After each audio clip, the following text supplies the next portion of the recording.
Alright, so I thought I'd show you guys how to cut sheetrock. So, pretty simple. Just need a couple tools, marker or pencil, and knife. Now I like these knives, these are Olfa knives.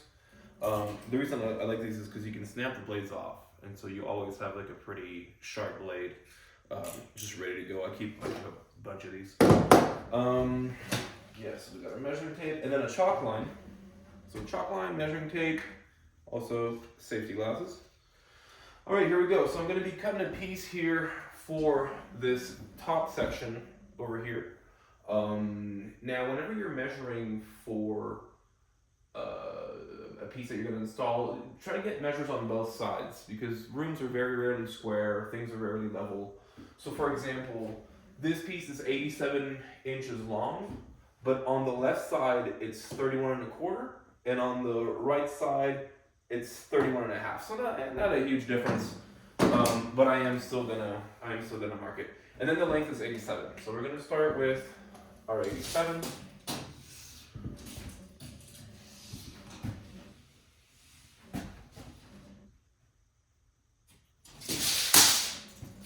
That.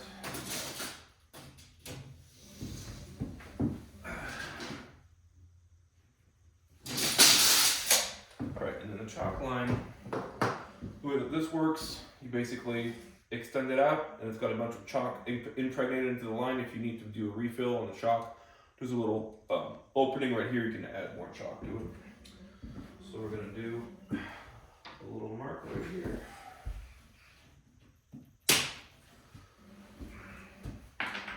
Okay, so that's the length of our piece. And now I want on the left side 31.25. And I also, I like to mark my things. So you're gonna write the word top, because that's gonna be top. So 31.25.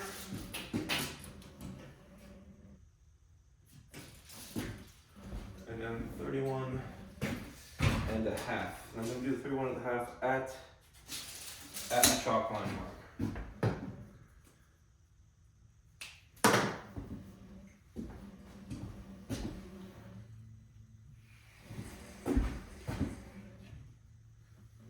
Keeping it kind of tight, and then from the center, and then we've got our markings. Now for good measure, I am going to snap the blade. Make sure you dispose of these properly, they can cut you up. Okay, now I'm just going to go with my blade, and I'm going to try and just stay on the line. Now you don't need to score too deep. You basically just need to score deep enough so that you're cutting the paper on the sheetrock. Now I'm going to end that right here. I'm going to do our other line right here.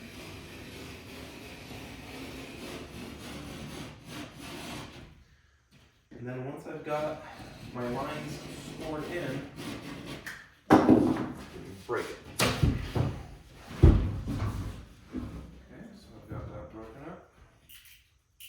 Take my blade out a little bit.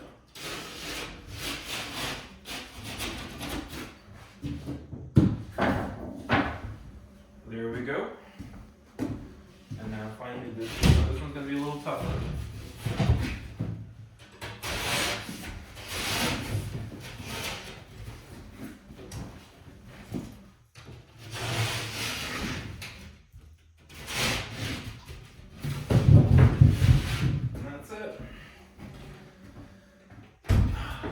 Now we've got our piece ready to install.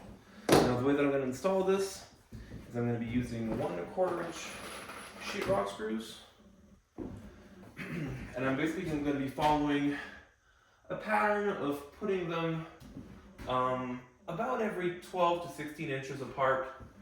And this is a shear wall, so I might be adding a little more than normal, but yeah, about 12 to 16 inches apart. And this is going to be kind of special because I'm going to be going around what are eventually going to be the windows and stuff. And then when you put the screw in, I like an impact drill for this. There is a fitting that you can put on this that will make sure that you don't recess the screw in too deep. But when you're putting it in, you basically want it slightly below the surface, about 1/16. And there we go. Oh, I'm gonna be working on this house. I'm gonna be doing all kinds of stuff. I'm gonna be doing plumbing, electrical, framing, sheetrock, foundations, roofing. I'm gonna build some cabinetry. I'm gonna do a secret library. Follow me on this journey. Like and subscribe. You'll be happy you did.